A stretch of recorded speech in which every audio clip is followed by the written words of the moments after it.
ating idaan sa mabuting usapan, lalo lang madaragdagan ang sakit ng ulo at bibig sa tiyan.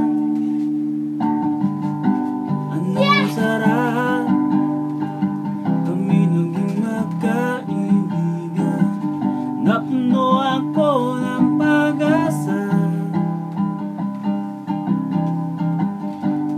Yun pala,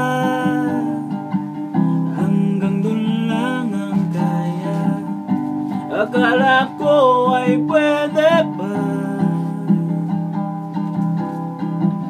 masakit mang isipin, kailangan tanggapin. Kung kailan ka naging seryoso, saka kanya gagaguhin.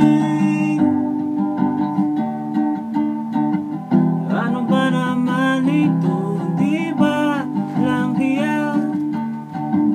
Nagmukha akong tanga, pinaasan niya lang ako. Lecheng pag-ibig to. Diyos ko, ano? Gugulo ka, Drew! Nawala na ako.